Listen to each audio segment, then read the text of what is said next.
Hey guys, how's it going? So ever since Farthest Frontier released, everybody and their mother has the perfect crop rotation. Everybody knows what they're doing. Everybody has the perfect rotation that works perfectly without flaw, and half of them are wrong because, they don't think about actual crop rotation. They're planting things back to back. They're planting one field, every slot with the same thing over and over again, saying, "Oh, it's a fine, it doesn't matter." No, there's things called disease, guys. And diseases actually progressively get worse. They can spread to other fields. They'll ruin your crops. Don't be that guy. Don't be that person. Don't plant the same thing all the time, back to back. You're gonna screw yourself over, and then you're gonna be sitting there with your finger up your butt and wondering what happened. Don't do that.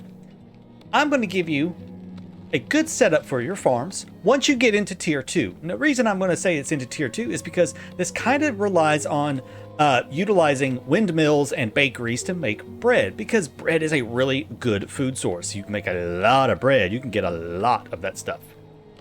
So this is going to be the perfect field to get you everything you need for your root vegetables, your greens, and your wheats, so you can get your Wheaties, get your cereals going. So with that, let's take a look at what I think is an awesome crop rotation. So here I've got 3 fields going, okay? I've got 3 fields. This is kind of important. You like to do your farming in groups of 3. Try to always have 3 fields. The reason is the ABC method. It's ABC, CAB, BCA, okay? ABC, CAB, BCA. I have to think about that every time I say it. It confuses my poor little monkey brain. So what that means is, let's take year 1 as A. We're growing turnips, then clover, and then a maintenance. Year 2, B, clover, and then wheat. Year 3, C, beans, and then clover.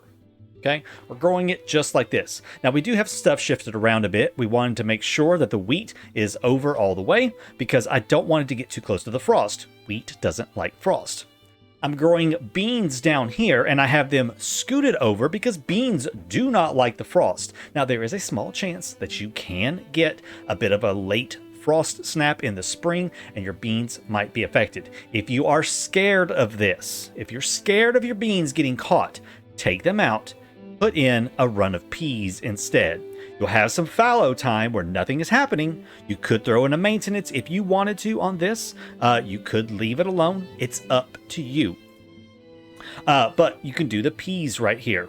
And then you're going to do clover at the end. Okay?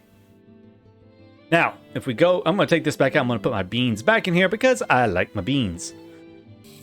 Now, if we go to our second field here, it has shifted down just like we talked, okay? B has moved down to C, or year 2 has moved down to 3, and then we've shifted things up to the top and then moved everything down by 1 more tile right here.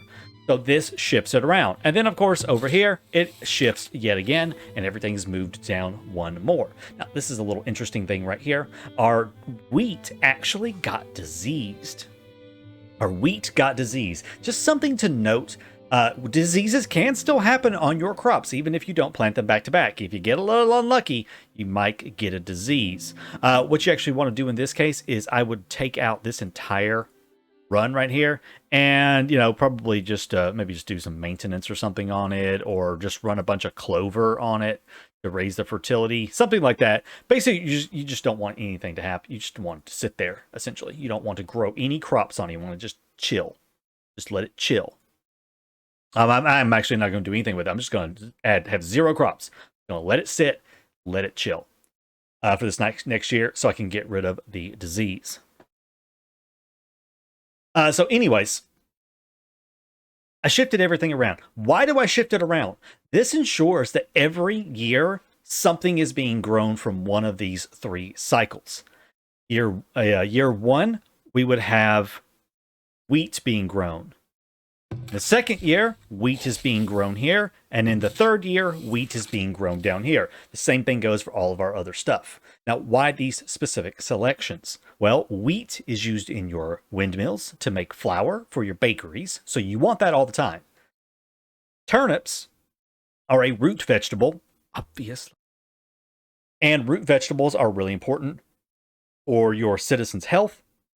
And you also want them for your cows. Cows like root vegetables. So this helps with that.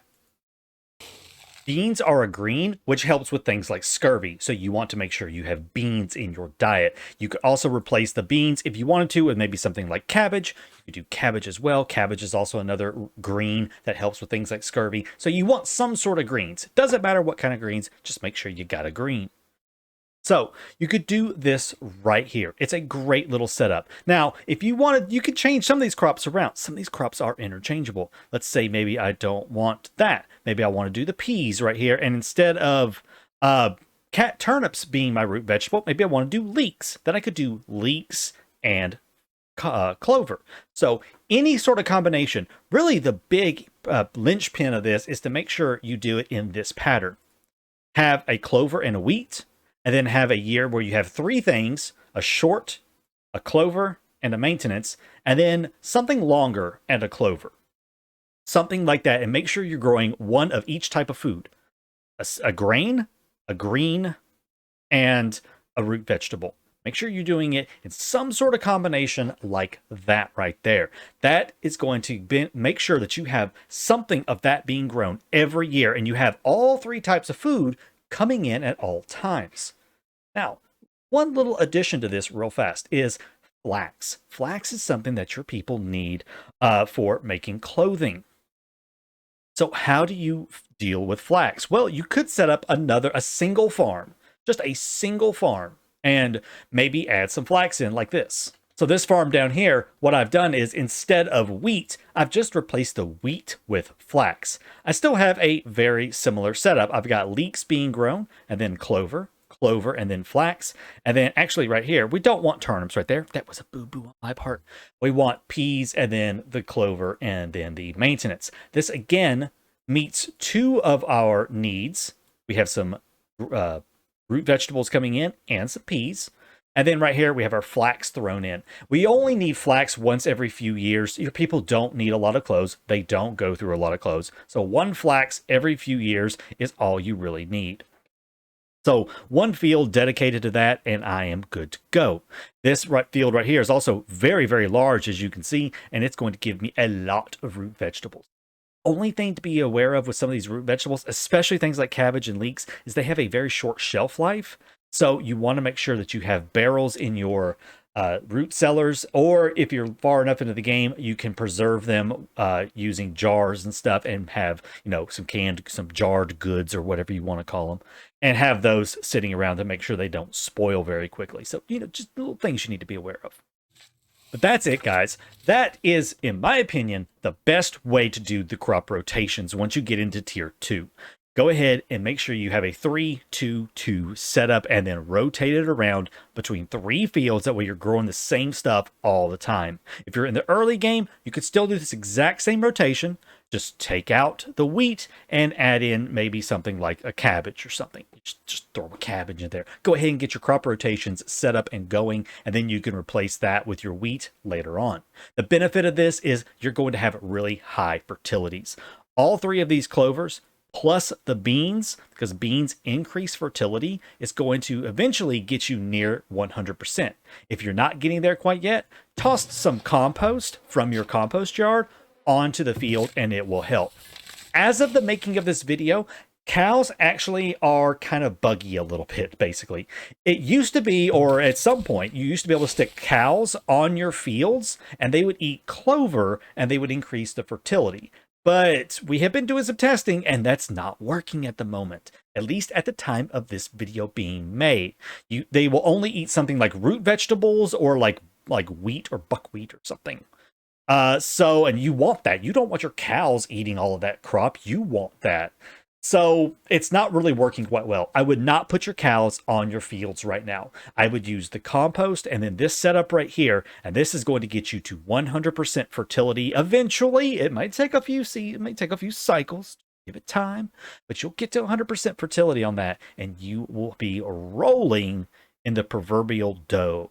So with that, guys, I hope this right here helped you out with some crop rotation stuff. If it did, let me know down below. Let me know what your perfect rotation is. Let me know. I'd love to see. There are so many different ways to do crop rotations, but this right here is one that I have found works phenomenally for me.